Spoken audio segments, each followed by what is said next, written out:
Hey guys, welcome back to my channel. My name is EVA of Also Passionately. Today we're going to be making this viral top. I feel like everybody in the sewing community this year has made one, so I guess it's my time to make one for myself. So I subscribed to the Fabric Godmother subscription box, and this is the first pattern I received in my first box in the month of May. I'm going to be making the top today. So that means I haven't drafted the pattern myself, but this is literally one of the easiest things you can make if you have your basic bodice blocks. I have tutorials on my channel where you can learn to make those, and if you want me to show you how to draft this Ganni inspired top, it's really easy. As long as you have the basic bodice block, just leave a comment below and I'll be able to make a tutorial showing you step by step how to make one for yourself. Without much further ado, let's get started.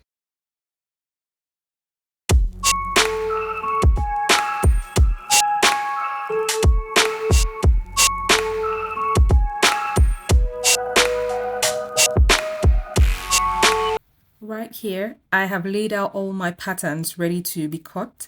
I have the front, back, peplum pieces, the sleeves, and two strips. So one will be cut on the bias for the neckline to finish off the neckline, and then the other one will be the ties that you will use to make the bows in front of the top.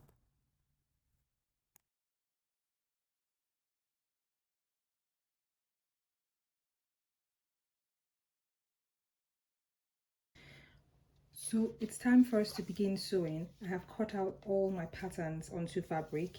I've also transferred all the notches. So these lines are the notches on the top part of the pattern. I have transferred all of them on the top and on the sleeves. The back piece was cut on the fold. The front, however, has been cut in two separate pieces.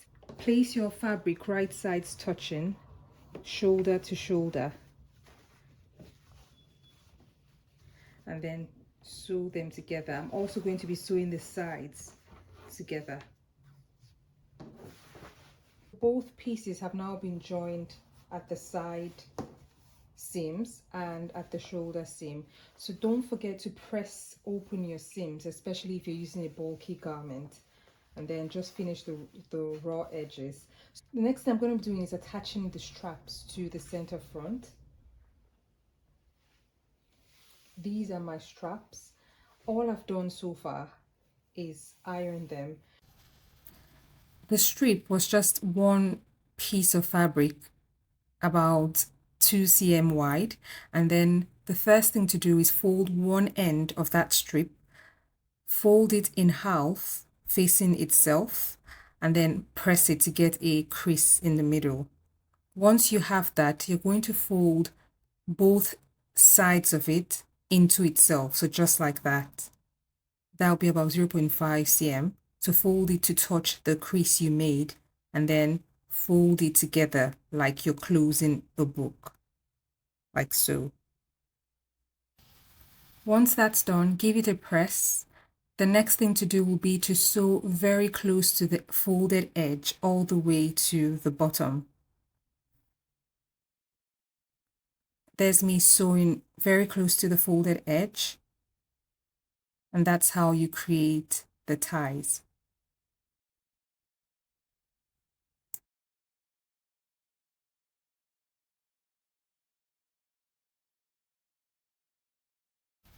Next, attach the ties to the front bodice. So in total we have 6 ties, 3 on the left and 3 on the right. So pin it in place. Once it's secured with a pin, take it to the machine to sew.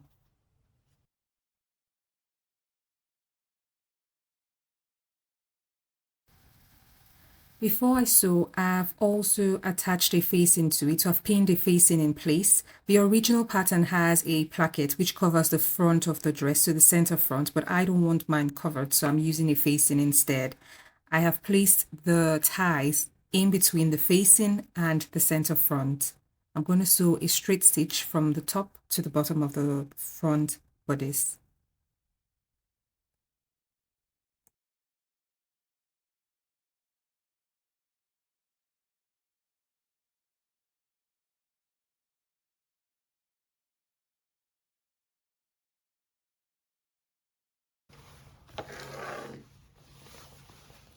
So that's it, I've just sewn it. I'm now going to turn it in and give it an under stitch right here all the way to the end before turning it over and giving it a nice press. My ties are done. I'm now moving to the neckline. To finish the neckline, I'll be using a bias binding. I have attached the bias to the neckline. The first thing I did was fold about 1 centimeter on the bias, so one side of the bias. I folded it upwards and placed the straight side against my neckline. Now I'm sewing the unfolded part which I placed against the neckline. So I'm just going to do that straight stitch all the way to the other end of the top.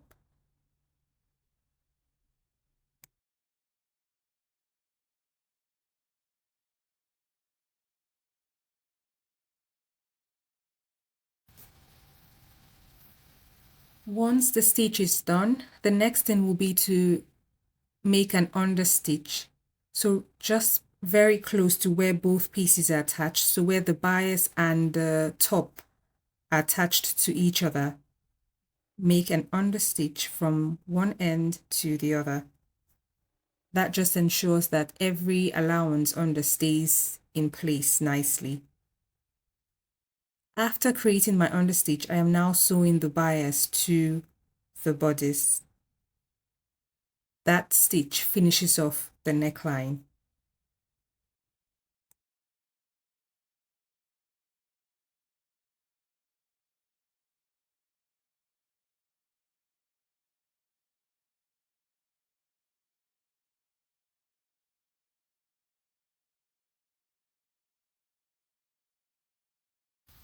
Quickly moving on to the front peplum. Before attaching them to the back, I'm going to finish off the center front of the peplum. So that's the part that will be aligned with the center front of the bodice. So you'll need to finish it off to look like that center front part of the bodice. That's the center front peplum all done. For the hem, I've also gone ahead to fold it up with an iron and overlocked the rough edge. I'm going to be sewing a straight stitch along that line just to finish it up. I'll be doing the same thing for the other side of the peplum.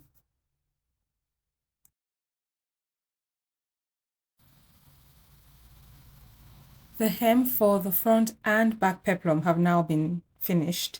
I'm going to be joining them at the side seam. So this is one side of the back.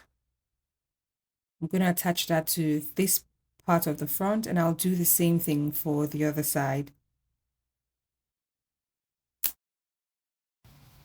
Moving on to the gathers, as you know, the peplum has some gathers along the waistline. I have gone ahead to sew 2 basting stitches at the top part of the peplum. I'm going to be gathering them to fit the waistline of the top. Here you have the gathers evenly distributed between the front, the back, and the sides. I'm now going to be sewing a straight line along the waistline. It's officially time to work on the sleeves. The sleeves have some gathers at the shoulder, so that means we'll need basting stitches at the shoulder top. I've gone ahead to sew 2 basting stitches, which I'm going to be gathering. The original pattern at the hem also has gathers. I'm going to be using elastic for mine. So I've just folded the elastic casing. I'm going to be sewing a straight stitch to secure that casing. Once that's done, I'll sew them together at the side. So this is me just creating that casing now for both sleeves.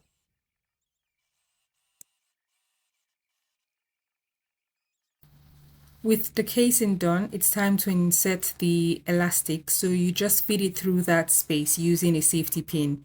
The bigger the safety pin, the easier and quicker it'll be for you.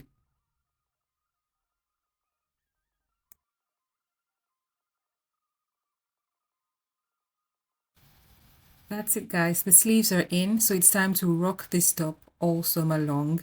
Don't forget to finish off the raw edges with your overlocker or a zigzag stitch.